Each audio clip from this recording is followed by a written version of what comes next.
Hello, everyone, and welcome back to the Sanderlanche podcast. Can you believe it? Episode 99. We're here already. I am Joe, and with me, as always, is Data? Jamie. And Dak. That's right. We're here talking about Alloy of Law, chapters 17 and 18, wherein the grand heist finally occurs using some weird chicanery, ghostness. They come up on a barge and then they use a giant crane to lift a train car out and put another train car in as a duplicate. Very Final Fantasy VIII of them. And then we have the fight kicks off. Miles knows. He knows Waxilium's in the train car, so he opens up the car. The fight kicks off with a blast, and our heroes are having a tough time fighting off all of these different people. One of the creepy twins gets killed though, which is interesting. And that's we kind of stop right in the middle of the fight, unfortunately. But it looks like Wax has got his stuff back at the end, and he's ready to go. So it was a really great couple chapters. Let's start talking about it. Hold on to something, everyone. The Sanderlanche is about to begin. The streets spin shimmers and the walls they curl. The grip of greed it rains. There's just one track to lead this moving train. The price of progress is a dying world. The price of trust is pain after the wrath, the bitter shame. Look up into the night. Pillars have risen, they fall in their light. Forward we run, splinter the steel, weaken the wheel. Through life and loss, rivers of soul are riding. The heavy cost of holding the hands untied. Through life and loss. So yeah, we did leave off like Joe said, right in the middle of the fight. But possibly at the moment the fight is going to turn around in our hero's favor. Who knows? You definitely get it left with like on a positive note, kind of. So what did you guys think of the two chapters that we read this time? Yeah, the first one was a little it wasn't super awesome. Like the heist didn't seem all that interesting to me. There wasn't a lot of things for our heroes to do because they're kind of just waiting at that point. So there wasn't a bunch of stuff that kind of just jumps out and grabs you in that first chapter that we read. Yeah. But yeah, when the second one happens and the fight kicks off and we got allomancy and gunplay and all sorts of cool stuff going on and Bendaloy and speed bubbles, and I mean it was blast, literally. And so yeah, it was cool. I really like these chapters. I'm excited to finish the book because I know we're going to finish it next time. So yeah, it looks like the fight maybe is about to turn around, but I'm very interested to see what happens with Miles because he tried to keep Miles out of the fight, didn't work, and so I'm very interested to see how that is resolved. How does he stop Miles specifically? I think that's the biggest kind of piece here that we don't know. Is like, how is he going to do it? I don't even have a prediction as to how he's going to do it. So at least not yet. Maybe I'll formulate one during the show. But yeah, I'm excited to see what happens next. So that's pretty much all I got. We solved, I guess, the mystery of the book, of this like kind of detective novel, in how they were replacing or how they were stealing rather the cargo. Other than I'd not thought about the comparison to Final Fantasy VIII, but it's true. Other than that, did you feel like it was a good reveal? Did you feel let down by like the end of that mystery or what? I don't know if it was because of the way it was written, but I just like I did. I was like, oh, okay. I didn't really care. But yeah, and then when I made like, oh, they're replacing the train car like in Final Fantasy VIII, then I was just like, that's just funny to me, because then I'm thinking of like replacing the train car and inside being like a fake monster guy. So it was just kind of funny to me. Yeah, I liked these chapters. I agree that the fight was definitely the more exciting of the two chapters, but I really liked the first one that we read. I thought it was good to finally get some closure on how they had done it. And it's funny, even though we've been in this world for a little while now, I still hadn't quite understood that technology is in this world, even though I know we've got electricity and we've got trains and we've got all that sort of stuff. The barge makes so much sense, but I just didn't quite think of it going that way. I don't know what I expected, but I feel like that wasn't quite it. But I liked it, and I liked Miles knowing that Wax was going to be inside. I'd really like to know more about these two and their back history together. I think there's an interesting story there, because he clearly, it's not like he was targeting Wax, but now that Wax is involved, it's personal. Yeah. So, yeah, I hope we find out a little bit more about them. And that fight sequence, we've read a lot of Brandon books now, not a lot in Brandon's world, but a number of books now. And he writes a good fight scene. And I think this one was just really nice to read. You could see everything really well, how they're all jumping around. And I think, are you good? She just wants to be on the podcast. Oh. She should be going to sleep, but that's fine.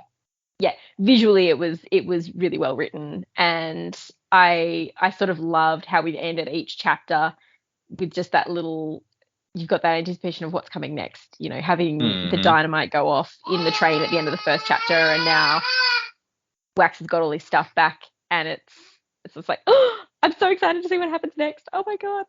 So and obviously this is the fight, because we're about to end the book. So I'm really excited to see what comes now that Harmony is on his side. And I had to laugh a bit. I listened to these chapters again this week, and Harmony sounds like a little bit like Kif, but if Kif was a bit more confident in himself. Wow. It's pretty funny. So now all I can see is Kif as Harmony, and it's just changed my world. I could totally see back when Sazed was like working for Kelsier, and Kelsier says crazy shit, and Sazed just like, yeah, okay. I could see it. Yeah, okay. Oh, I love this. I've never done audiobooks because I just can't. I can't concentrate on an audiobook enough to actually read a book that way. But the more you talk about it, the more I'm like, well, maybe I should check this out. Yeah, it's probably not something that I would do all the time. Honestly, we were driving back from the coast last weekend, and I had to sit in the back seat to keep the baby occupied, and I get quite car sick, and I was like, I can't finish reading in the car, and that was my only time to do it. So I downloaded the rest of the audiobook, and like it was fine, and it was kind of nice to just have it on while doing things. But admittedly, I had listened to the first chapter like 3 times. So it is still nice to just sit down and read the book, but I guess if you're in a pinch, it's not a bad way to do it. Makes sense. I also like you both mentioned it, but I love that the guessing game going on between Wax and Miles here, where Wax has figured out what they're doing and he snuck in, and Miles is like, well, I know that he's going to have figured out what we're doing and snuck in, but he won't know that I know, so we have the advantage. Yes, it was but very Wax much does know that he knows that he knows. But they don't know that we know that they know that we know. God. But now everybody knows. It's fine. No, I like these chapters. I was very satisfied with the reveal of how they were doing the train carriage swap and the barge. I'm like, oh, that's cool. I like that. I thought that was really cool. The ghost train on the tracks was just like a false front with a lamp in it. I'm like, yeah, right, that makes sense. Was not expecting them to open the front up and just pull out a Gatling gun, but hey, why not? The fight scene was pretty cool. I'll admit it didn't. This one, for whatever reason, didn't quite grab me as much as some of the earlier ones in the book. I think the train top battle between Miles and Wax is still my favorite fight of the book. But there's a lot going on. I think I'm just like, I don't know. I spent the whole thing just going, man, Push and Pull are really just here to be targets. Like, they don't really have personalities of their own, which is kind of weird. I don't know. Those two just bother me, I guess. And the fact that like they were pretty much the main targets for a lot of it. Anytime Miles came into the fight was really cool, but otherwise it's fighting faceless goons and these guys who are just like, oh, they're apparently important, but they don't even say anything. It's like, who are you two? Where's Clamps? Yeah. I feel like he was going for a coolness factor with Push and Pull, and I kind of get it. And I actually like the one line that Push has in it where they're like, he killed Pull. He's like upset about it. It's actually like kind of adds to it for me. So I think I get what Brandon was trying to do with those characters, but I understand where you're coming from too. It's like, yeah, they're just kind of there. Yeah, and like if they'd been around anytime we'd seen Mr. Like if Mr. Suit had them flanking him a couple of times earlier in the book when he met up with Miles, and like Miles just eyed these two off like I don't like these two, and then they were forced to join him, maybe it'd be different. But it's like they really just sort of Suit just said, "Here, take these two for the final battle that's coming up," and yeah. But whatever, that's a minor quibble in the scheme of things. I loved the conversation with Harmony, and then like he leaves Miles' stuff for him, and Miles is like, "Oh yeah, back in the saddle." That was really cool. But like the greatest moment was like the break between the chapters where Miles is like, "What's going on?" He's looking through the wreckage of the thing, and then he sees the string and he sees the dynamite. He's like, "Ah shit!" and then it explodes. Like that was just pitch perfect. Loved it. Yeah, it's a great moment where he realizes that he's been outthought. Like Wax did know that you knew that he was there or whatever, but Wax manages to take out a couple of guys with that blast. I don't know that overall it really did that much for him. It's again like we say it a bit. It's just a very cinematic way of doing it. You can easily just picture that in your head. You can hear the score they would put under that with the musical sting and everything. So yeah. Yep, it's absolutely cinematic. Like I can see the cutting there where he looks down and he sees the thing, and then it cuts back to him for just a second as he's like, "Oh shit!" and then there's an explosion. Yep, absolutely. Yep. It's like the Green Goblin's going, "Oh, bang." Oh man. You get a bit of that cinematic vibe too from when Miles is in the net and then pulls out the dynamite. I thought that was really cool too, because you've got Wax in that moment going, "Oh my god, like I'm the only one that's gonna die in this situation." Yeah. Crap. Yeah. All right. On with the dying. Okay, I guess let's get into. So we start out with Wax. He's in the train car. He has secured the nets.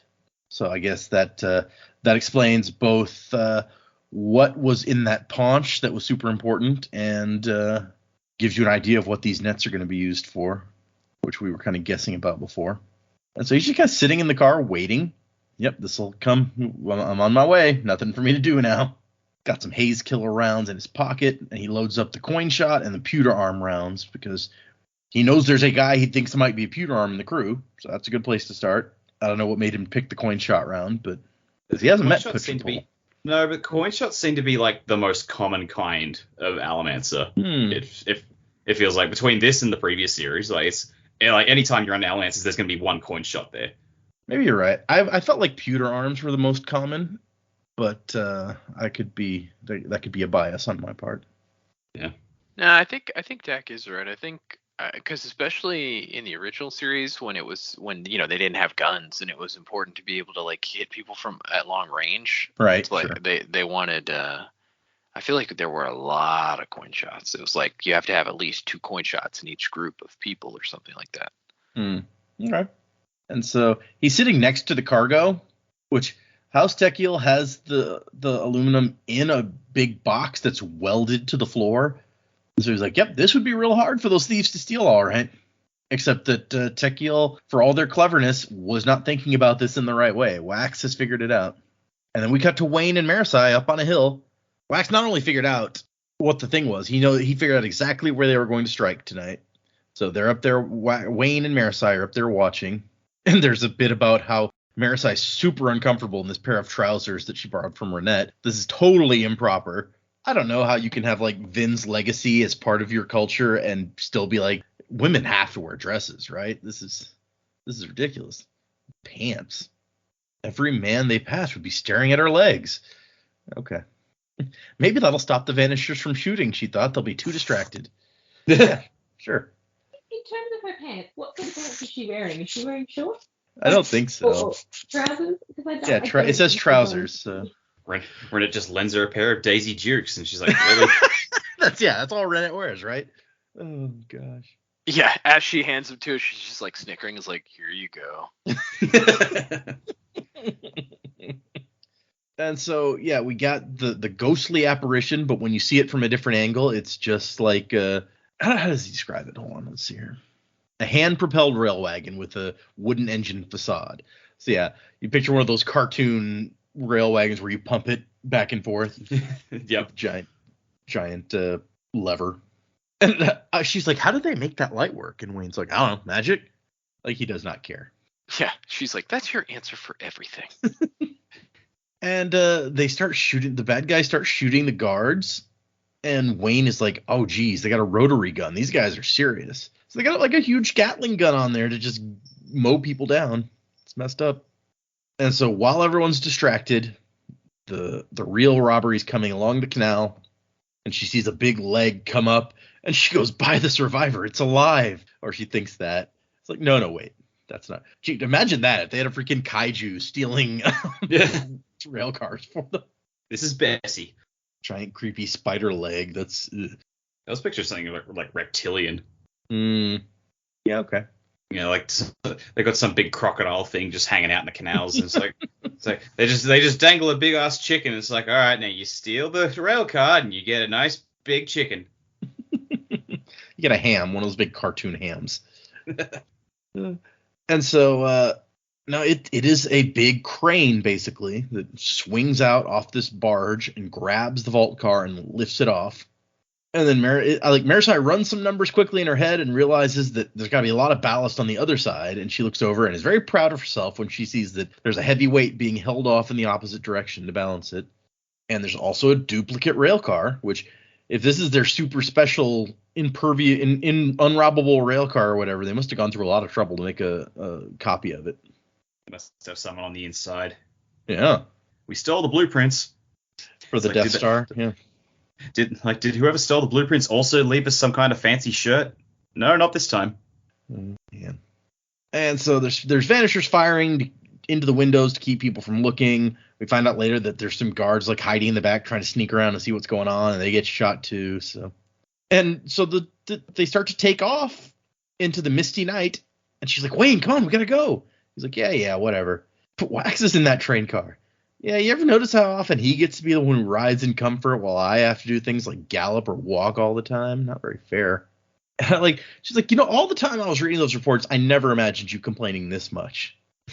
And his response is one of these Wayne things that I can barely even wrap my brain around, where he's like, what are you talking about? I pride myself on my cheery, optimistic attitude. And she's like, really? Yeah, but pride is bad, so I'm trying to be more humble lately. So I'm trying to complain more so that I'm not prideful for my non-complaining. I just hurry up. We're going to lose them. What, you want Wax to be cornered all alone? Gosh, woman. Wayne's just a walking contradiction. What a guy. And then we cut to Miles, and I love how he's writing on the front part of The Machine, and it's capitalized.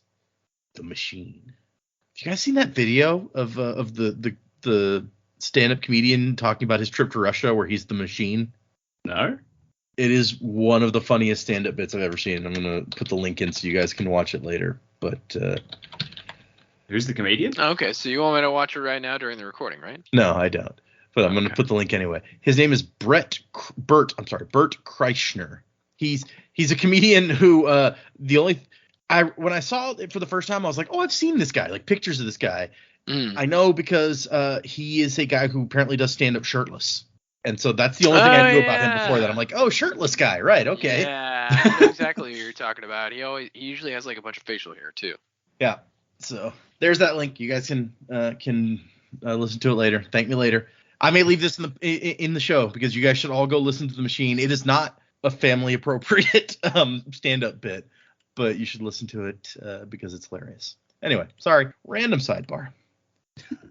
Because of the capital machine, this crane, I guess it's the only one that Miles has envisioned. So it's The Machine. And so apparently Miles came up with this idea. He's like, this wasn't exactly what I envisioned when I explained my idea to Mr. Soup, but it's pretty damn close. And he's kind of proud of himself for coming up with this plan. And so we see Tarson again, whose arm is now not even in a sling anymore, even though it's been like a day since he got shot. Is that really been all it's been? I think so. Like, yeah, because Wax didn't sleep the previous night, and I think this is the next night. Right. Didn't they spend the night at Renette's? I don't think they did, because at one point Wax was like, oh, it's getting dark already? We almost have to go. Yeah, I guess you're right. So yeah, it is just the next day. Wow. This is a short period that this book covers, is what we're learning. Yeah, well, except for the time skips at the beginning. Oh, that's true. A time skip at the beginning. Yeah. You're right. 2 time skips at the beginning. Yeah, but Tarson's like, yeah, we shot a bunch of people, engineers too. They caught a few more guards in the last passenger car trying to sneak up here and see what we're doing. And Tarson's like, I think we're clean. And Miles says, not yet. Wax knows how we're doing this. And Tarson's like, what, you sure? And Miles says, yeah, he's inside the train car. And Tarson's like, what the? So Miles knows that Wax is in there, knew that he would be before they even started this, didn't think to mention that to anyone. Yeah. Well, that might be one of those, well, if he's going to be in there, well, then let's just not steal it. Right? Maybe we don't steal that aluminum, right? It's fine. Yeah, I mean, Mr. Suit's already been trying to pull the pin on the job, saying, all right, you need to go to ground for 6 months and wait it out. And Miles was like, no, we got to do this last job. If he had told anyone that, yeah, Wax will be in the car before, like, when we steal it, like, Mr. Suit would have been just like, yeah, I'm shutting this down. Let's go. We're going to not do that. How about? And, but he's like, no, he'll have guessed how we're doing it. That's the risk of being as good as he is, as good as I was. You start to think like a criminal. And then there's his whole thing about, in a way, it's surprising more lawmen don't turn to crime, because if you see something being done wrong often enough, you just want to see it done right. But we also get more of him being proud about like how the Vanishers are spoken with around the city. The people see them, are like in awe of these magical robbers. They never treated me like that back in the roughs. They hated me when I protected them. Now they love me while I steal from them. People are crazy. And Tarson's like, what are we going to do? He's like, nothing. Wax likely doesn't realize I've guessed he's there. That gives us the advantage. He knows, but he doesn't know that I know that he knows. Or something. And Miles like, we can't open the rail car now anyway. That's the whole point of the thing. We got to get back to the shop. So and he's like, I guess we could just dump the whole thing in the canal. I wonder if Wax has a plan to open the doors if something like that happens. Answer, no, he does not have a plan, and that would be very bad if you were that smart. I don't think Mr. Suit would much like us sinking the train car, boss. Yeah. I don't think he'd much like it if we sank that there train car there, boss. The canal's only 14 feet deep. If we dumped the car, we'd never get it back out before another ship's hull collided with it. So it's a shame. That's the real reason. He's just like, I don't want anyone knowing how we did this. That would ruin our mystique. Yep, exactly. It's like, then they'd figure it out. Jeez. But he's like, Wax's death would almost be worth the loss. Mr. Suit did not realize how dangerous he was. He acted like he did. But if he actually understood how dangerous, how effective Waxillium was, he would never have allowed this robbery. He'd have stopped all operations and pulled out, and Miles would have agreed, except that would mean no confrontation. Here's what Jamie mentioned earlier. So they were never enemies exactly, I guess, from what we've heard in the roughs. But now that they're up against one another, Miles just has to prove that he's better. Now it's personal. Just think of the bit from In Bruges where like Ray Fiennes is holding the hotel woman at gunpoint, and she's like, why don't you just put your guns down and go home? He's like, don't be stupid. This is the shootout. There's so much weird about that movie. It's it's a black comedy. It's supposed to be weird and crazy and hilarious, but it's such an odd film. Oh, I love it. You're an inanimate fucking object. Still my favorite line from that movie. Forever. And so then Push and Pull show up. And apparently the freight dock they're using is the dock for the Iron Spine, that one of those 2 skyscrapers that's being built. So they're right up in the middle of town, basically. And as they go down, and Push and Pull are just right, they're shadowing him at this point, basically. And so Miles is like, okay, come on, hook up the thing. Let's get the train car lashed down, and then we'll rip that door off. And I do like Tarson being like, well, why don't we just wait? It's supposed to open in 12 hours, right? And Miles is like, no, we're going to be gone in 12 hours. Wax and his people are too close. He tells everyone, get armed, get ready to shoot the person inside the moment it's open. And this is when Push and Pull realize that he thinks Wax is in there. I like Miles' line, if you find a building without rats, son, you know there's something more dangerous scared them away. After one of his guys is like, but the report said the train left the station without guards. And that is a great line. Yeah. Push is like, wait, you think he's in there? And Miles nods. He's like, you brought him here. You should have told us. And he was like, well, I mean, you guys are supposed to help me deal with him. I just want to give you a chance to do your job. And so they've got a big machine to rip the thing off, the door off, basically.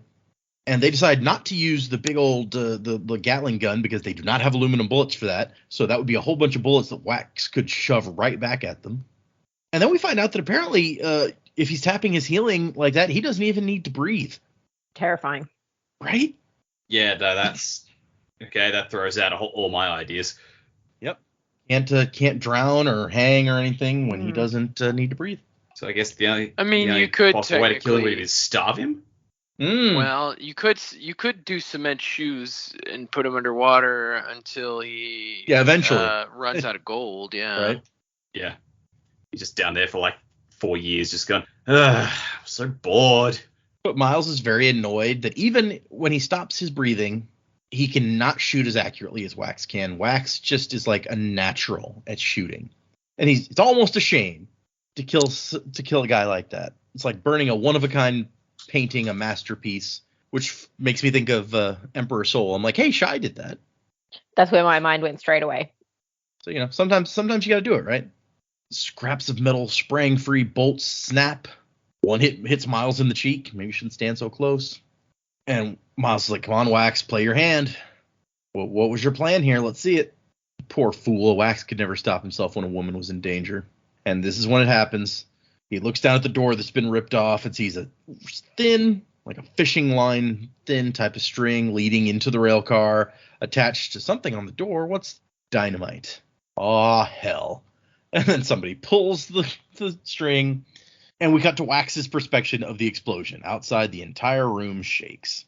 I don't know how much dynamite that was, but it was a good shot at taking Miles out. He was apparently standing right on top of it, and even that was not effective at killing him. Damn shame. So he pops up, does a quick scan, 4 men down at least. Probably could have hit more, except that he was worried that they were going to open this thing right next to Innocence. Like Steris would be sitting right there, and he didn't want to blow her up. So most of the lights were knocked out by the explosion, so it's kind of dark out there. The remaining lights are swinging wildly. So it's just like we talked about. It's very cinematic. Like that's the kind of crazy lighting that you can picture in a movie. And so as he kind of pops out, there's still fire coming from a bunch of people from a bunch of different places. There's a bunch of Vanishers out here. I think Miles said earlier he had like 30 guys left or so. So still a lot of people for Wax to need to deal with. All of a sudden, he unmuted his game in the other room, and I had to... anyway, sorry, got distracted by video game noises coming very loudly. Took me a second to realize that you were talking about in real life and not in the book, and I was like, who's playing a game in the other room? That would be hilarious, actually. It's like, yeah, there's an explosion, and someone's like, guys, we're trying to play Parcheesi in here. It's like Wayne doesn't show up, and it's because he's playing like a game in the other room, and she's like, "Oh, mate, I almost got 4 in a row on this Connect 4." In the audiobook, does he have like? Because it sounds like he would have like a British accent from the way he talks here, does he? Wayne sounds like, actually no, almost like a bad Australian accent. Like someone who can't do a very good Australian accent, putting on that one crossed with a bit of Cockney. Interesting. Wow. Okay. It's not really what I thought. Miles is really like kind of like low and slow, and Marasi kind of sounds like that but higher pitched. Yeah. She's like hard though. Yeah, I was thinking he's playing Connect 4 with Marasi. And she's like, I got it. He's like, where? She's like, 4 in a row, diagonally. Pretty sneaky, Marasi. Oh, my gosh. It took me a second to figure out what you were doing there. That was good. Okay. Yeah. So, okay. Sorry, back to the thing. This is where the shootout starts. There's a gunfight. I don't know if you guys, if anyone ever looks at these episodes after they come out, or the blurb that I write for each episode. But for the last one where we had that big fight with the Vanishers in the ballroom at the wedding, it starts off with just all in caps, "There was a firefight." And then it's a quote as from that guy from Boondock Saints, because that was the only thing I could think of. Yep. Freaking Green Goblin. What's his name? Willem Dafoe. Willem Dafoe. Yeah, he's great. Willem Dafoe. And so Wax kind of dashes out and hides behind some boxes, and he starts trying to take some people out. Hits a Vanisher in the forehead, shoots at another guy, and then discovers, oh, hey, that guy is a coin shot, as he flings the thing away from him. And he's like, well, I got just the bullet for that. Okay. But he gets kind of you have no idea how frustrating this entire chapter is to me, where he's constantly trying to get the shot on the guy with the cool coin shot bullet. And spoiler, he does not manage it in this chapter, and it annoys the crap out of me how many times he tries and fails. I think that might have been another reason this fight scene didn't grab me as much, because I was just kind of waiting for that to happen, and it just didn't. So Yeah. Yeah, I almost feel like I kind of like that aspect of it, because while it is annoying, at the same time, it's like, okay, well, this is like this, it's not, you don't expect it. You don't expect him to basically not be able to get the shot off. So it's something different, at least. yeah. Plus, if he does manage it in a later chapter at any point, it'll feel more earned because of how much he tried and failed to do it here. Yeah. Like that, it definitely feels earned and even realistic that you got your super special bullet for the one super special guy, and you can never get one-on-one enough a moment in the fight, which is what would happen in a fight with 30 guys. So yeah, I mean, it happened to the Vanishers in that first fight. They all had the aluminium bullets, but they weren't expecting to use them. Yep, exactly. And so as he's trying to get a better aim on the coin shot, he runs into Tarson. And Tarson, it's just his eyes widen in surprise, and he takes a punch. Never mind that he's holding a revolver in his hand. He was surprised, just run right into Wax. And so he's like, I need to not get punched by this guy, because he's clearly Koloss-blooded, maybe a pewter arm too, considering how fast he's recovering. A punch from that would be bad. I like how, like, the first things Wax notices about the guy is like, this guy has ashen skin. Oh, he's got Wayne's hat. Yep. All right, the hat. I'm supposed to get that back, right? Okay, I need to work on that. The hat is safe. Well, I mean, and obviously you can't beat Tarson while he's wearing the hat. It's a lucky hat, so Yeah. it's going to be tough. And so he has to duck down as somebody else starts shooting at him, and then push himself away, ends up elsewhere. And that's when Wayne drops in from above and takes kind of a hard hit as he pops up a speed bubble. Apparently he broke his leg dropping down here. And Wax is like, you didn't need to go so quick. And Wayne says, oh yeah, look up muffin brains. And while he was fighting the pewter arm, the coin shot had gotten a bead on him and had just fired a bullet that would have hit him right in the head if Wayne hadn't slowed time. And Wax shivers and then takes one deliberate step to the side. Like, okay, good. Bullet will not hit me now. Thanks. And muffin brains? Trying out better insults. You like the new duster? So Wayne is a little bit late because he stopped, not as Wax says, to go shopping while he was fighting for his life. But no, there were 3 guys up above, and one of them had a very nice duster on. So it took him a minute to figure out how to beat him up without ruining the coat. No, he's late because he's playing Connect 4. We've been over this. He won the coat in a game of Connect 4. That's how you get it without ruining. Yeah, there you go. Yeah. That all makes sense. So I had to figure out how to beat the guy up, and then I noticed there was this game in the corner, so I very quickly sat him down. Yeah. I was like, can we play for your coat? He's like, I mean, I guess I'm pretty good at the game. And so he's like, I had Marasi shoot him in the foot. So that's how he got the coat. And Wax says, be careful. He's also a pewter arm. And Wayne says, charming. You always do introduce me to the most lovely folks, Wax. Can you handle the coin shot? And he says, if I can't, it's time to retire. Oh, is that what they call getting shot these days? I'll remember that. See, I feel like this should have been the moment where, except no, he dropped Vindication. I was going to say, this is where, while you're in the speed bubble, you line up that shot at the coin shot, and then when it drops, you shoot him. But no, he didn't have Vindication. He dropped it, so that wouldn't have worked. And the coin shot tries to push the gun away as Wax goes for it, trying to break it.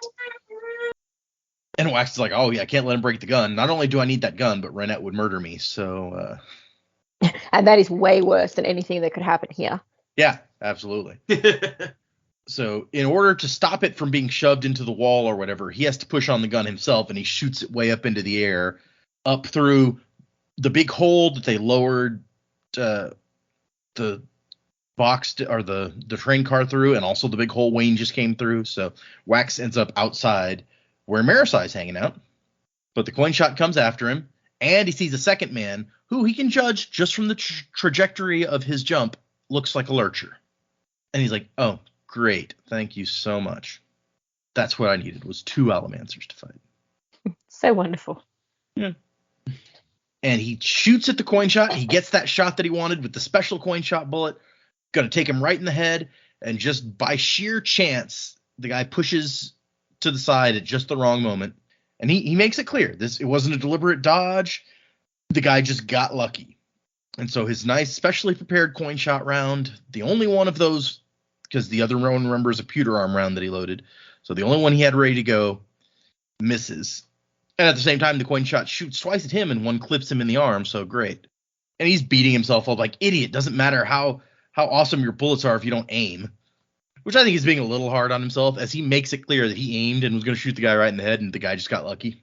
I guess he's the guy who pulls off all these incredible marksman shots, though. Mm-hmm. Yeah, that's what he's known for. Yeah. Yeah, it's a real bullseye. It's a real bullseye moment where he's like, I never miss. Wax is the bull.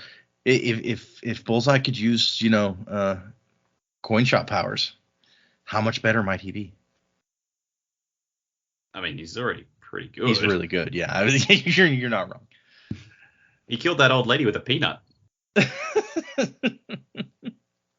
Yeah, killed that guy in the bar with a paperclip. I was about to bring up the paperclip, yeah. And these are not even the best version of Bullseye in existence. That's right. Yeah. I've got a comic where like he's locked up in like a maximum security facility. His hands are in like those metal cuffs that cover his entire hands and go halfway up his arm. Mm-hmm. And he still manages to break out because like a dude, like the guard is beating him up and knocks out one of Bullseye's teeth, and Bullseye just like manages to somehow just flick that back into the guy's throat and choke him. Yeah, big mistake. Yeah, why you gotta beat up prisoners? He also says like, yeah, look, the warden keeps me on a liquid diet so I don't have a solid bowel movement because he's worried I would kill someone with it, which I would do just for the pure fact that I could say that I've done it. Yeah, absolutely. Wait, was Bullseye and Penguin the same guy now? What? Oh yeah. Colin Farrell was his Penguin, wasn't he? That's crazy. Okay.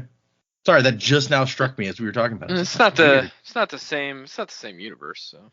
Well, yeah.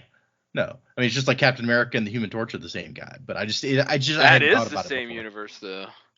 Well, it's not the same universe exactly, but well, I mean the Human Torch is also Killmonger.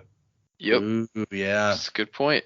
I never saw that Fantastic Four, so don't. That's what I've heard. Yeah. I could go on for hours and hours about that movie, but let me just sum it up with one word: don't. Yeah, it's definitely not good. Also, I've never had a superhero movie that I've watched where I just didn't care what happened to the heroes at all. Maybe Jonah Hex. I didn't really care what happened to Jonah Hex either. Jonah Hex also didn't seem to care what happened to Jonah Hex. So. No. Saw that in theaters when it came out. I don't remember anything about it. That's how great it was. I think we've already discussed it on the podcast before, but basically James Brolin is Jonah Hex, and James Brolin. Or not James Brolin, sorry, Josh Brolin. And he hangs out with Megan Fox, who's also a prostitute, and then he blows up a bunch of stuff. That's pretty much it. As you do, sure. Isn't Michael Fassbender in that? Let's see. No, I'm looking at the who do we got? Josh Brolin, John Malkovich, Megan Fox. Yep, Michael Fassbender as Burke, a bowler hat-wearing, tattooed, psychopathic Irishman. Will Arnett, Michael Shannon. Man, this is Michael Shannon. Holy shit. Great cast, actually. Pretty big cast, yeah. You think with a cast like that, how do they fuck it up? I mean, you can just compare it with the other movie that has Ulysses S. Grant as a character, Wild Wild West. They managed to screw up with an amazing cast. Point. Although I still like to watch Wild Wild West every once in a while just because it's hilarious. One of those hilariously bad movies. Yeah. Anyway, we've gotten so far off. Sorry, guys. Wax and the coin shot and the lurcher are kind of dancing around in the night, trying to get a beat on the other as there's like mist and what have you out here. And remember, this is right in the middle of town where the two big skyscrapers are, so it's not like they're out in the middle of nowhere or something. And he gets a beat on the lurcher, and he takes a shot at him, but the lurcher is pulling bullets to a plate on his chest. And so Wax thinks about it for a moment and then pulls out his other revolver and fires 6 shots, rapid fire, at the lurcher. Doesn't work, but he's like, it says, luck wasn't with Wax. Sometimes you could kill lurcher that way, as one of the bullets ricocheted toward the face, or the plate on his chest got knocked free. Not tonight. And I love that, as rare as Alamancers are in general, and as rare as I guess lurchers probably are in particular, Wax has enough experience trying to kill them that he knows that sometimes you can get lucky and shoot a bunch of bullets at a lurcher and kill him that way. He's a very experienced man. Yeah. Did Marasi say at any point how many men Wax had taken down in his time? No, I don't think she has. Okay. Well, she would only probably know like the big names anyway, but they have whole gangs of dudes. So I don't know. She's fairly obsessive. She might track down like all the stuff. Yeah, well, I was thinking it's probably only the big names that like make it back in the reports. I don't know who's making these reports or how detailed they are, honestly. So who knows? Yeah, true.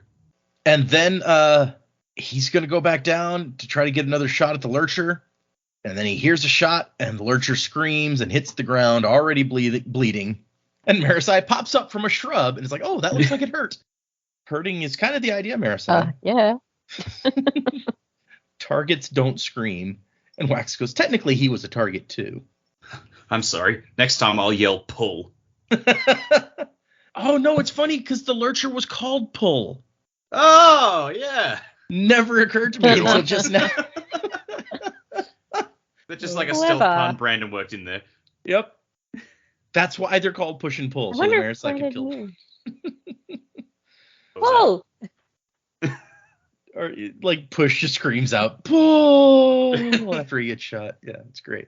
Nice. But Wax goes back down. He's like, all right, there's the coin shot, and also Wayne is in the middle of fighting all of the other Vanishers right now. So he heads back down. There's some guys are dead from the blast. Others Wax has shot, and then some Wayne has taken out. But right now, basically all the Vanishers are up at one end of the tunnel shooting at Wayne, who's dancing around like a crazy man, puts up a thing, hits a guy, puts it back down, appears where they're not expecting him, basically. Calls out insults as the bull is to miss him, and then moves on again. But it is, as Wax points out, a delaying tactic. With so many people firing, he can't get closer because he still get hit. And eventually they're going to figure out that it takes him a second to put a bubble back up and to wait until right after he drops it to shoot him. And so he gets another stick of dynamite from Marasi, tells her to find cover, and go ahead and try to hit that coin shot when he follows me down, because she's got those aluminum bullets. So very useful.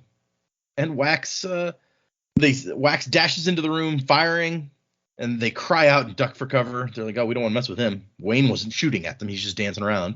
Wax asks after Tarson, and Wayne says that they fought to a standstill. That guy's real fast. And still has my lucky hat, damn it. There's more reinforcements down the tunnel. For some reason, Miles hasn't brought him in. And Wax is like, I mean, you get too many guns in one room firing, and you're more likely to hit each other than to hit us. So keep those guys in reserve. And Wax gets him to say Miles, where he thinks Miles is. He's like, okay, the first plan to deal with Miles is still a go. And Wayne says, I don't think it's going to work. And Wax says, that's why we have a second plan. So let's hope this one does work. And Wax chucks the dynamite on him at the guys down the hall. It's not like a cartoon where he lights the fuse and throws it, or even a movie. They do that in movies all the time, I guess. This one had, he says, it's a different kind of detonator. A pulling detonator. Just like, I guess, what he blew up earlier. So he has to throw it in there and then shoot. It did occur to me, it's like this could be a good use for lurchers if they got around. If you make the blasting cap like allomantic and just pull on it from a distance. Like if Pull was still out there and Wax was just standing there with this thing in his hand, Pull could just go yoink. Yep, that's a good thought. I like that. Let's see. Wax runs back to the vault car and ducks inside as if to find cover and reload. And that's Miles steps up to the doorway. He's like, hey, Wax. And Wax is like, hi, Miles. And then pushes on the hooks that he's affixed there, and the nets spring free and drop on Miles. He gets caught in these heavy-duty fishing nets, which is probably a good guess. I don't recall if anyone made that guess about why the nets were needed, but we were talking about like tying him up in some way. So And so he leaves Miles just kind of thrashing around in the net. He's like, look how clever I am, Wax is thinking. You don't have to kill him, you just got to incapacitate him. And that's when Miles looks up, grows calm, and reaches into his pocket for his cigar case, from which he pulls a stick of dynamite. And then I think hell is exactly what Miles thought at the end of that previous chapter. This is where Wax goes, hell, and throws himself out of the car. And there's an explosion, and Wax takes some beatings from this explosion. He actually passes out for a minute. When he comes to, he is bloodied, dazed, and just now rolling to a stop. So he's not knocked out for that long, just in the time that takes him to fly through the air and come to a stop. And there's Miles standing up, his clothing shredded, much of it blown off his body, but he's whole. And Miles gets a speech about, isn't it obvious that I've been chosen for something great? Why else would I have this power? Why else would we be what we are? And yet we let others rule, let them make a mess of our world. Careful, Miles. Your Magneto is showing. Yeah, really, it's true. Can't you see? Can't you see what important work we could be doing? Can't you see that we're meant to be doing it, perhaps even ruling? It's almost like we have these powers, like we, with the powers we have, are divine. And Wax just coughs because he's injured from an explosion. And Miles says, some of the criminals that I captured out in the roughs tried tying me up. You think I'm so stupid I don't realize that's how to stop me? I guess, thank God, all those criminals tied him up with still giving him access to the cigar case. That's what I was going to say. You tie his hands behind his back, he can't get his cigar case out. What are we doing? It's like, you should have asked the criminals I caught out there in the roughs. Some of them tried that. And Wax is like, I couldn't talk to the criminals. You killed them all, Miles. And he goes, yeah, so I did. Oh, yeah, I did kill those guys. All those guys. I killed them all. All right. So apparently Miles, his method of law enforcement was not capturing any criminals, just killing them, all of them. I guess that's a way to go. Not that we've seen Wax try real hard to capture a bunch of people. He shot Tan in the head real good, but I don't know. I guess in the Wild West it was very like that. Yeah. I don't know about you guys, but it's like, I know when I'm playing Red Dead Redemption 2, yeah, I'll get more money if I bring him in alive, but it's so much easier just to put him down. It's true. So Wax, coughing and bleeding, crawls behind some boxes next to where he landed, and then he collapses, and we cut back to Wayne. And Wayne is fighting two Vanishers in his speed bubble, hits one of them with a satisfying crack, and the guy falls down. Then he maneuvers around the other guy to where, I guess, unbeknownst to this guy, he is between Wayne and all of his friends outside the speed bubble who are shooting. And so then he drops the speed bubble and lets that Vanisher die from the bullets of his friends. Wayne gets another guy in a speed bubble, hits him with a cane in the neck. The man gurgled in surprise, and then Wayne smacks him in the side of the head and he drops. And so he's working hard. Takes his last chunk of Bendeloy. He's like, this is not good. Also, his metal mines are almost drained again. He hates fighting. So fragile, this way, so fragile. A single gunshot could end me. I'm like everybody else. That's very disturbing. That's in a way, it's oddly reminiscent of what Miles was just saying, where he's like, we have these powers, we're special and stuff. And then Wayne's like, man, I'm just like everybody else. I can't heal. How messed up. He sees Tarson again. The guy still got his lucky hat. He's not hurt too bad from the dynamite. He's like, that's a shame, but at least the hat's doing okay. And then he spots Wax being hurled across the room. His suit had been shredded and burned along one side. So he's like, oh crap, I gotta go help him. I liked the whole, it's like, have there been another explosion? I thought I heard something, but these bubbles really just mess up sound waves. Yeah, and I bet they do. That makes a lot of sense, right? Yeah, no, I really like that little note. I was like, oh, that's cool. Yeah. And he starts heading towards Wax to help, and then he gets a shot in the arm. And he taps his last smidgen of healing. Not enough to fix the gunshot wound, barely slows the bleeding, but it's what he's got. And that's when he sees the coin shot, and not just the black suited coin shot, but he's holding the rifle that Renette had lent to Marasi, which means something has happened to Marasi. And Wayne thinks, well, this is going to hell faster than Bendeloy burns. Wax is down, but Marasi, who knows what happened to her? Wax would want me to help the girl. Okay. And so he heads back. He heads that way towards the coin shot. Meanwhile, Wax is groaning with pain and reaches down to his ankle holster with his little 2-shot gun and discovers that the explosion has apparently broken it, that's a shame. It will not cock any longer. And then, remember, he put in his earring earlier, so he has a little thought out to Harmony where he's like, I thought I asked for a little help, and he hears a voice back, and a little help is what you received, I think. Well, It's like, that's when you know it's legit Says, because he throws in the I think. Yep. Classic Sazed. Well, could I have some more then? Please? I must be very careful in playing favorites. It upsets the balance.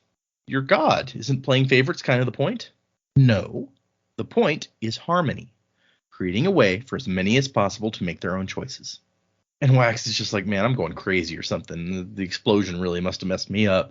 And the voice is like, are you divine, as Miles claims that Allomancers are? And Wax is like, if I were, I doubt I'd be in this much pain. Then what are you? This is a very bizarre conversation. Yes.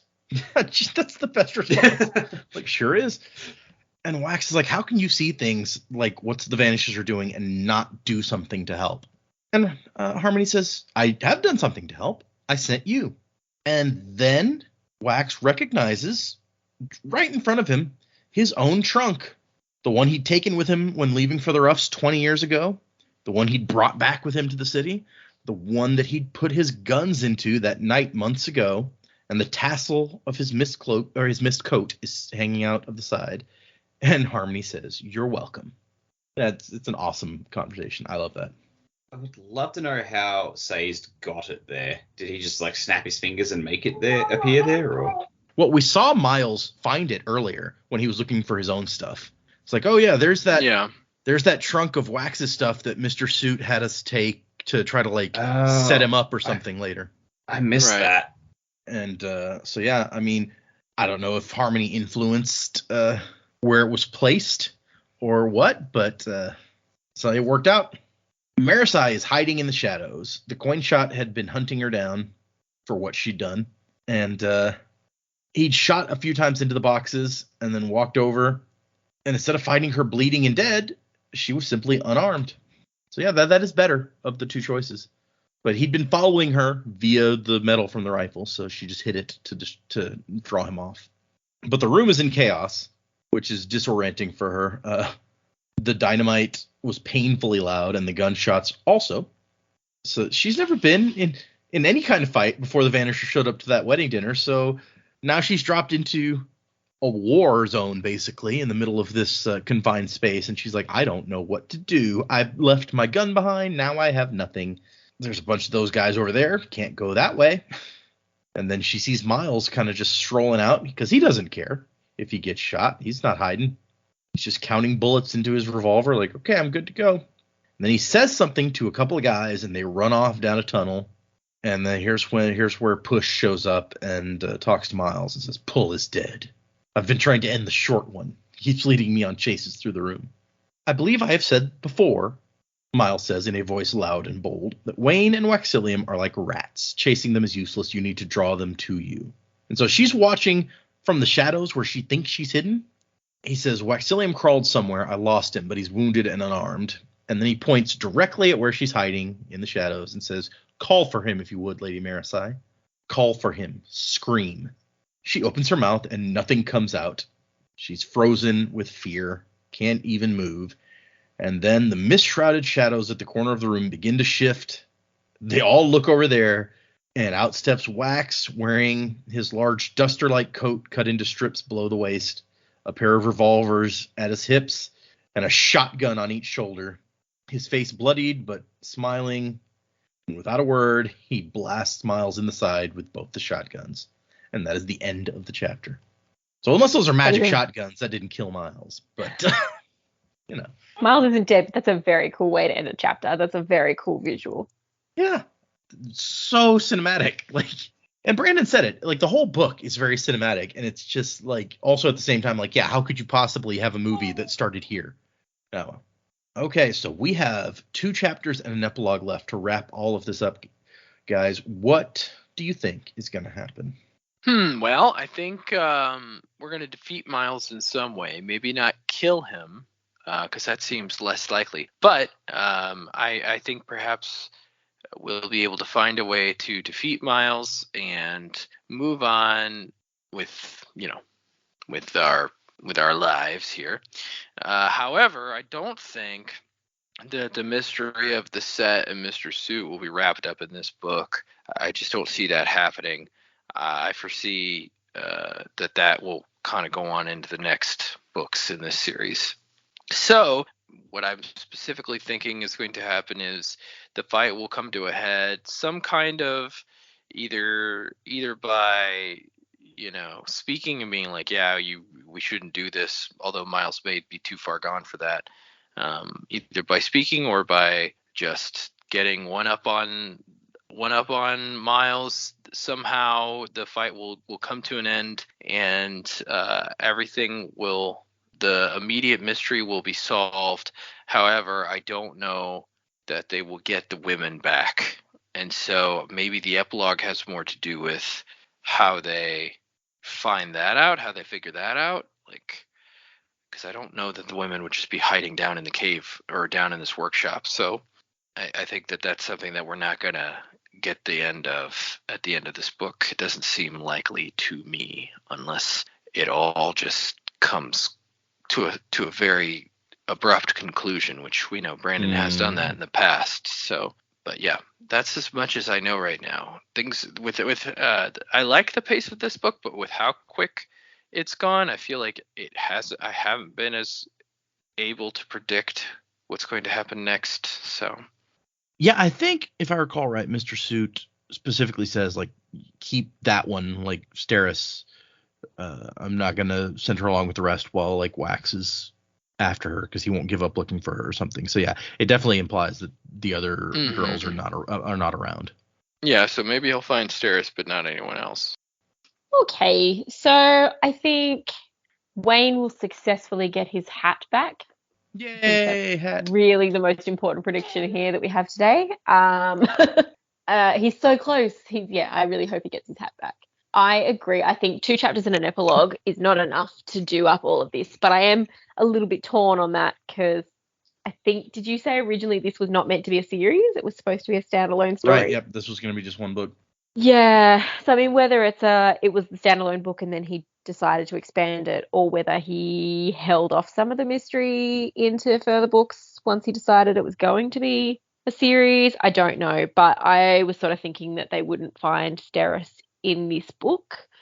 They will defeat Miles, and I still think it's got to come down to putting Marasi and Wayne's power together. I mean, we haven't seen Marasi use her powers at all yet. So I think that's got to have something to do with it. And especially, how heavy she was on, it's such a useless power. There's got to be something there. I also had a thought. I don't know if we, when Sazed became Harmony and he sort of rewrote things, do you still have to snap to get your powers? Not saying that they go out and beat their children now to snap them or anything, but is it possible that maybe Marasi's got some other powers that she doesn't know she has? And she is in that close bloodline. Yeah. Potentially she's got more power than she knows she has. Maybe not necessarily a Mistborn, but she is close to the Lord Mistborn in the bloodline. So I don't know. I was thinking maybe she, she said that she hadn't been in a firefight until the wedding reception. Right. Now she's actually in that fight, and she's in that moment of oh my God, I'm speechless. I don't even know what to do here. I guess this is as close to a life or death situation you're going to come. Maybe this would be enough to unleash some powers. I don't know. That was one thought that I had. The other one, the speed bubble and the slow bubble coming together to be able to not kill Miles, but maybe get his gold away from him. I think that's going to be a key into solving this. Yeah, and Mr. Suit and the set, we just don't know enough about them to have that all resolved in this book. I think that's maybe a carryover. And I could see how this book maybe was a standalone if it was just Miles, but because there's this added group that's I think that's a mystery that's going to carry over. So yeah, like the immediate threat will probably be gone, but I think there's definitely more to investigate and uncover. Obviously, we have more books.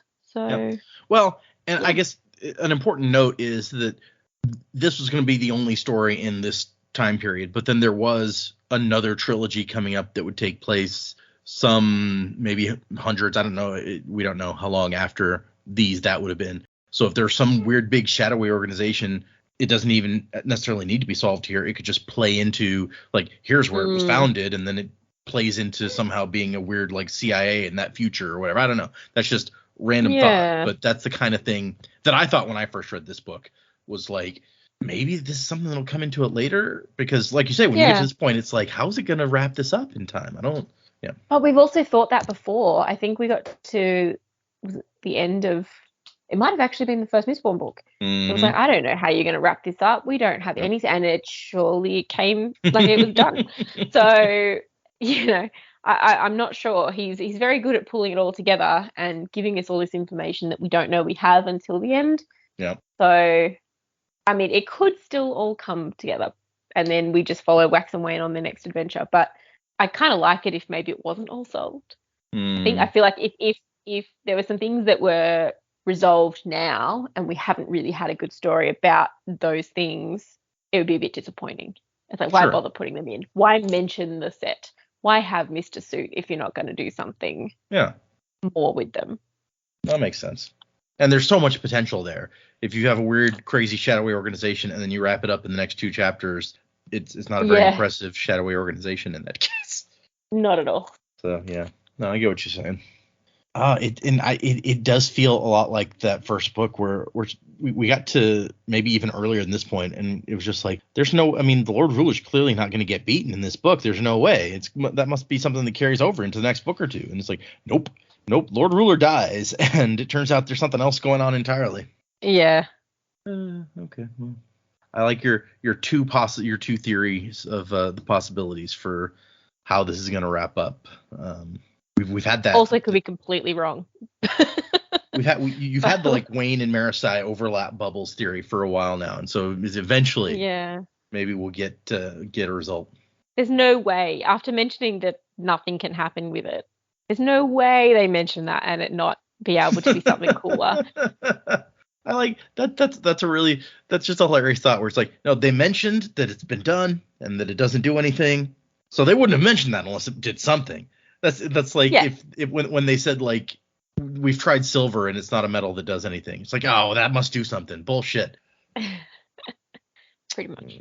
Oh, that's hilarious. Okay. But I mean, Kelsey, I thought the 11th metal didn't do anything. That's true. Well, he thought it did nothing useful. He's like, it works. It's a metal that works. It just doesn't do anything helpful. Yeah. You got to look at it differently. That's same thing happened with the railway robberies. You just had to look at it differently. That's it. Yeah, no, I agree. I think the overlapping speed and slowing down bubbles are gonna be key in stopping Miles in some way.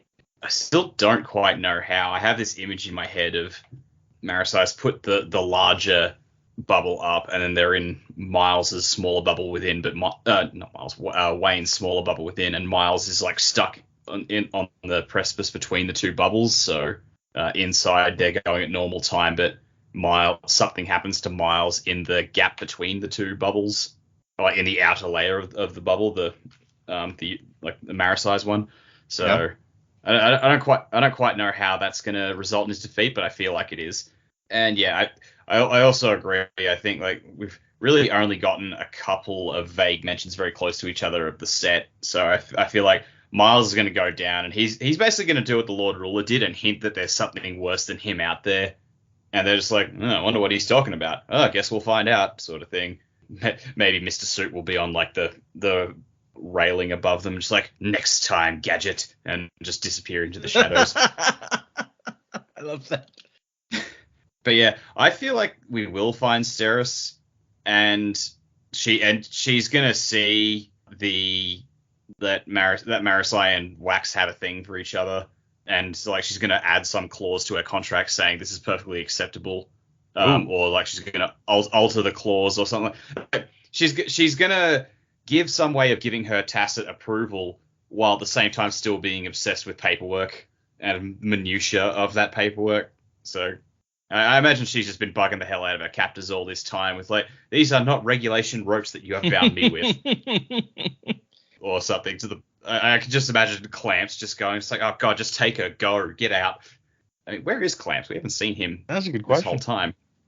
But yeah, so I think that's how it's all going to go down. They will stop Miles, but overall, yeah, Mr. Suit and the set are going to get away. They might not even be aware of them out there. They'll be aware there's something, but they won't know who.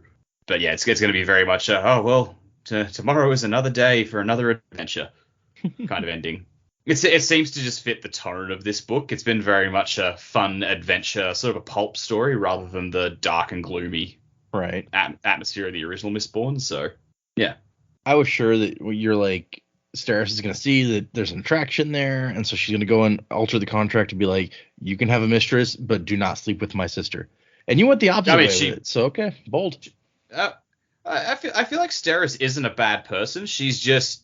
Yeah, she's like Wayne. Like, she thinks on a very different level to everyone else, and she thinks in terms of paperwork. I don't think she's awful.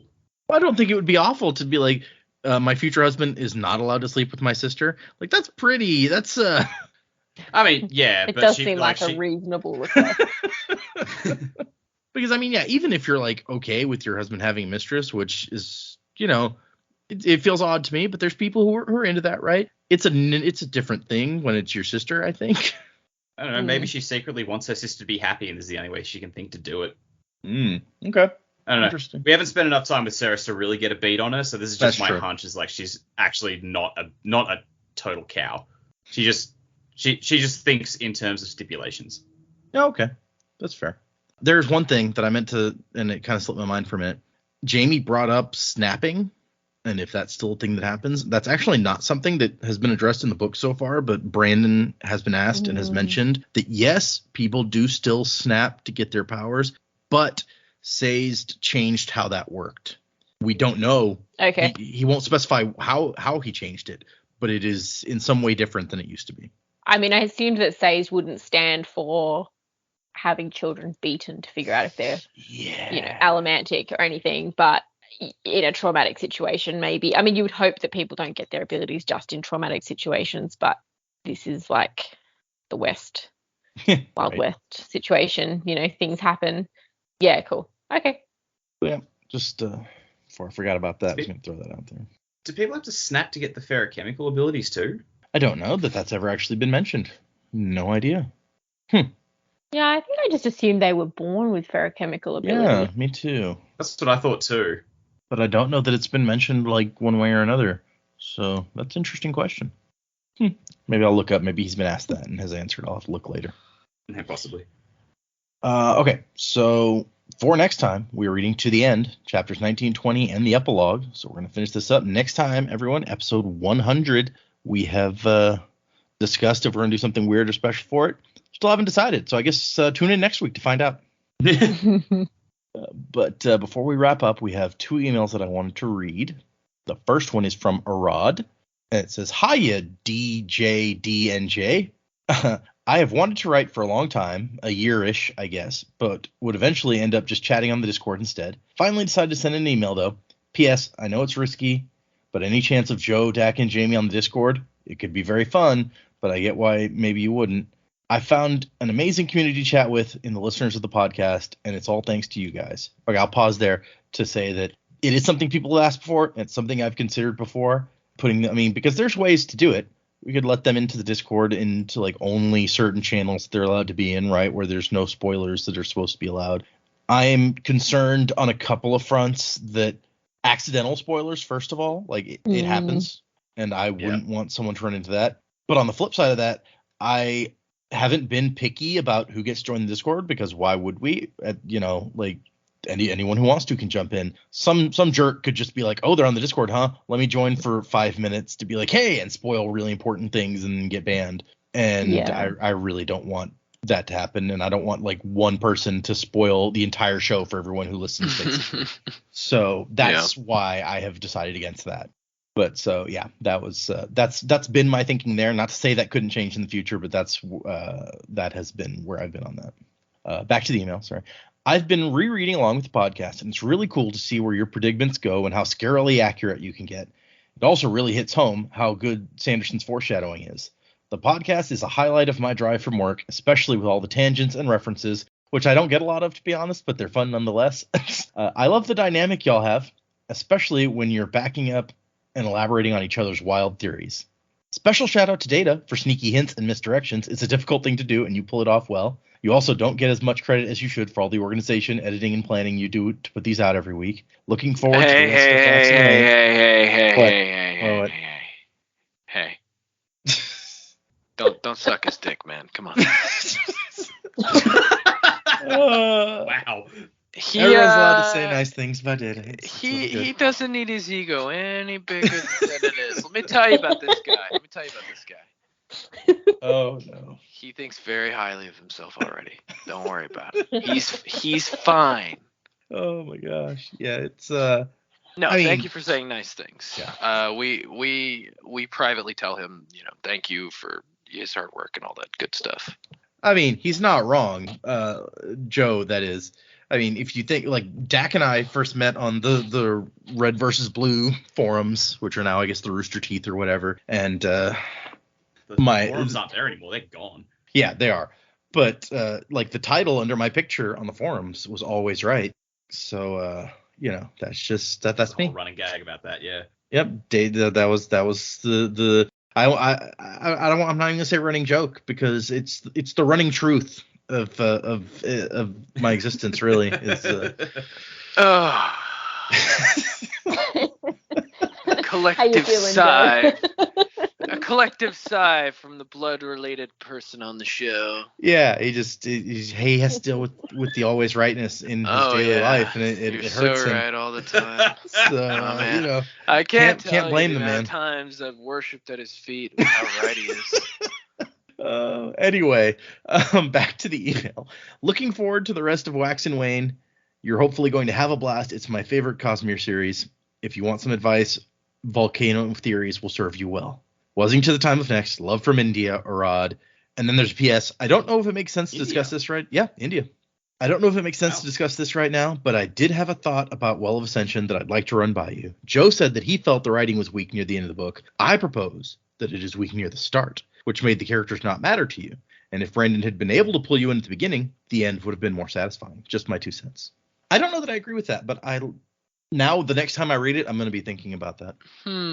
Yeah, I haven't. I still haven't given any of those a reread because I don't want to warp my mind with more Brandon that I've already consumed yet. But India is another country where there's a lot of English speakers, so it doesn't surprise me that an English podcast could find some audience there. Oh yeah, it's just the fact that it's this is a country we haven't brought up before. It's we really are just global, which is weird. Well, just as a group, we're global. We're on opposite ends, basically. So. Prestige, true. Worldwide.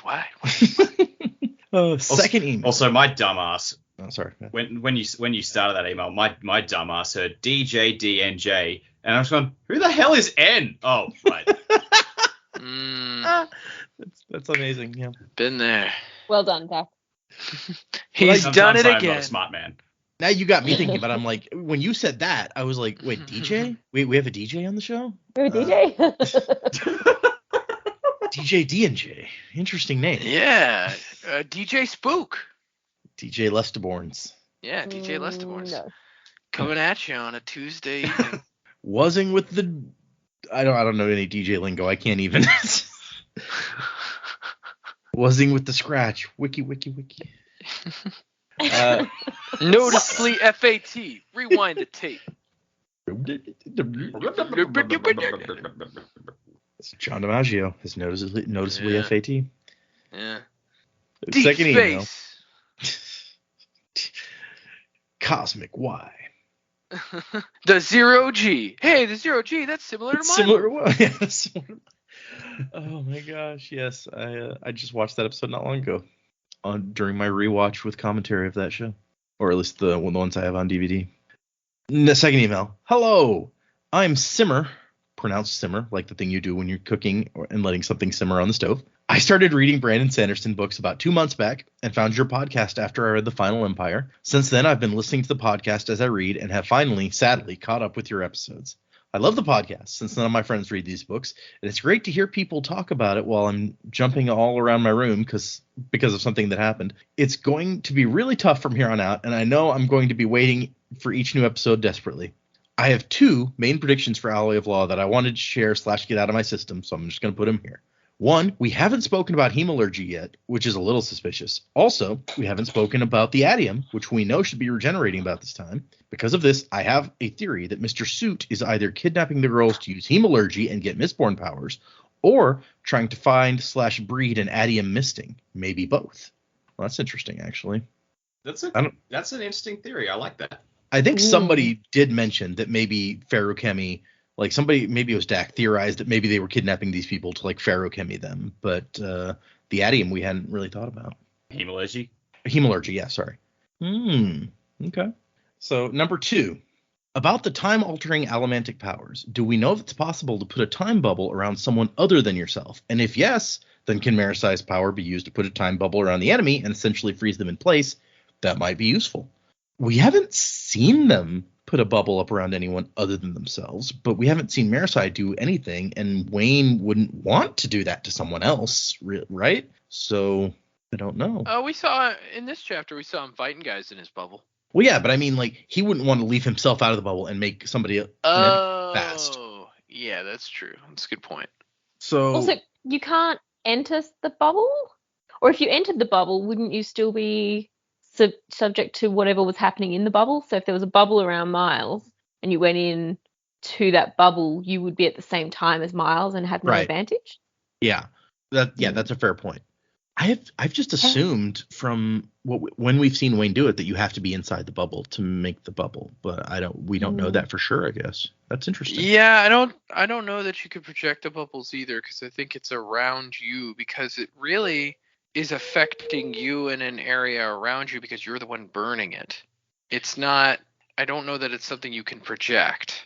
Well, and because I don't know that he can even shape it much, because he had to like wait. When he was at the wedding dinner earlier, he had to wait till like the people at the table next to him had left because he couldn't like maneuver it, so he was only catching the people he wanted to catch, right? So if you can't even maneuver it like that, you probably can't like shoot it over there. But I like the thought about possibilities being put in here, the way that you're like, maybe we can use the time bubble this way. That's some creative thinking there. I don't know that it would work, but I like the way that you're thinking there, Simmer. So, yep, those are my thoughts. I would love to hear what y'all think about it, and keep up with the great podcast. P.S. I love hearing the baby throughout the episode. Please never cut that out. Well, you're in luck, because today's episode, she has continued for the entire time. She still hasn't napped. She's been awake for like 5 hours now. So, yep. Oh, God. It's going to be fun later. Thank you both for the emails. We appreciate it. We love the thought-provoking questions and stuff. That's always fun. And I love being complimented, so feel free to keep that up. That's good, too. If anyone would like to send us emails, the address is thesanderlanche@gmail.com. You can find us on Twitter and Instagram and Facebook and places such as that. Music by Miracle of Sound. Throw that in there. And like I said, we are going to finish the book next time, and it's also episode 100 next time. So we have been, look at us, we're podcasting our asses off. We're also just about to the anniversary of our first episode coming out, which I've also thought maybe we should do a thing for. So hold on, now I'm going to look that up and see when our first episode published. We could probably just roll it into like all one. Yeah, you know? It's all around the same time, so we can say celebrations and such and such. Mm-hmm. Yep. It's been, and technically episode 104 would be 2 years of episodes. Not, we didn't keep up every week, but right. Our first episode published April 20th, 2020. So yeah, that's like 3-ish weeks from when we're recording this. So that's pretty quick, yeah. Well, I mean, that's pretty good in terms of missing episodes too. That's not bad. No, that is dang close. Yeah. Weeks without content. But also, like, that's not bad. Yeah, but we also let's pat ourselves on the back. Record. So we wait 2 weeks between recording and releasing, or roughly. So Right. that's almost pretty much bang on of 2 years of recording when we were actually recording next week. Mm-hmm. Yeah. Well done, team. Yeah, we're good. Yeah, look at us. Look at us. Who'd have thought? Not me. Oh my god. Yes, thank you everyone who has stuck with us this long, and especially for people like Simmer who've just found us a couple months ago and then powered through. I'm always impressed. And the more episodes we go, the more impressive it gets. Yeah, that's true. Yeah. I want to say, and if you're too shy, you're too shy. But I want to say, if you've been listening since episode 1, like roughly April 2020, I'd like for you to write in and tell us about your experience listening to the podcast. I'd just be interested to know who's been listening like since the very beginning. That'd be cool. I'd like to give you guys a shout out if you have been, and if you haven't been inducted to the Mystic Crew, and if you've never left a 5-star review, I definitely do that for you guys. If you're one of our listeners that's been here from the beginning, you guys are awesome. I don't think there's probably there may be a person because like I had put out 2 episodes before I even announced anywhere that our podcast existed. So in that first week or so, we might have gotten I think we got 2 downloads or something before I publicized anything anywhere. So I would say that if you were listening since May of that year. Yeah. Because then we now you got me bringing up hold on. You got me looking at numbers. Oh no, it's time for the statistic hour with data. Yep, he's gonna regret it. Let's see. I always regret it. Let's go all the way back. Let's go 24 months back. So April. I'll take anal bum cover. So we put out 2 episodes in April, and I announced it when the second episode came out, so almost the end of April. So it would have been the 27th, I guess. And we have 407 total downloads for April, so that's not terrible actually. We got and that would have been over the course of really a few days at that point, since it was April 27th that I put out the announcement. Yeah, so that's a pretty good start. And then we went up to 1,100 downloads for May. So there were a fair amount of people even that second week. If we got 400 downloads, that's 151 of the second episode and 256 of the first episode. So that's at least 151 that probably listened to both episodes as soon as it came out. So yeah, there might be quite a few that joined in on that second week. Yeah. Okay. So yes, the last 3 chapters for next time. I'll be very interested to see what everyone thinks about how everything wraps up, and about any shocking reveals, because there's always a couple of those at the end of a Sanderson book, right? So we'll have to see what that's like. I hope you guys are excited that you finally get to read the end of this book, even though it's not nearly as long as our usual wait. It's been 8 episodes, so 2 months, right? So it's not bad. And then Always a good feeling. It's been a fun read. It's been a different read. Yeah, I agree with that. It is different. For people who are interested, the episode after that, we're going to read Alamancer Jack, the short story, but we're also going to move right into Shadows of Self and read the prologue for that as well. So that will be episode 101, as it's planned right now, will be Alamancer Jack in the Pits of Altania, and then the prologue to Shadows of Self. So if you're following along, get those ready to go. Thank you, everyone, for listening, and wussing to the time of next. Colo. When we lose everything that defines us, can we hold to the promise that binds us and carry on into tomorrow's sorrow? When we're facing the ghosts of our destinies, will we turn or remain in the memories and choose to lead or choose to follow sorrow?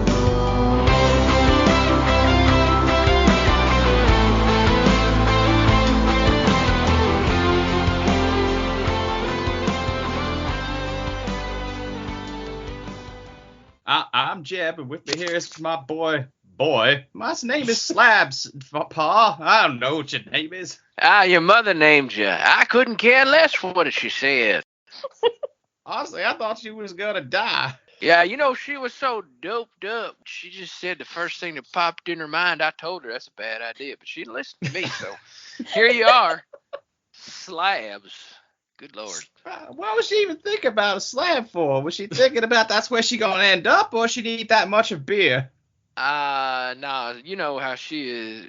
They put that epidural in her back. She couldn't feel nothing. So she just came to thinking about cold custard, how they make it on the slab. You know what I'm talking about? I don't know what they call it, but it's like ice cream, but it's not. It's custard. And she started thinking about that marble slab. I think that's what it was. I don't even know what that is. You never took me out for custard or ice cream. Yeah, you don't deserve it. You get it when you earn it, boy. Yeah, maybe if you kill, You could just maybe if you let them kill go. a possum, if you Right. kill a possum, maybe I get you some ice cream or some cold custard. All right, does that count? It's basically a possum baby. I ain't getting you that. I ain't getting you Bluebell either. We're getting you a generic brand, Blue Bunny. I've never tried that one actually. It's not good. I've seen it. Yeah. If you ever had a moo bar, it's not a moo bar. It's just like a ooh bar.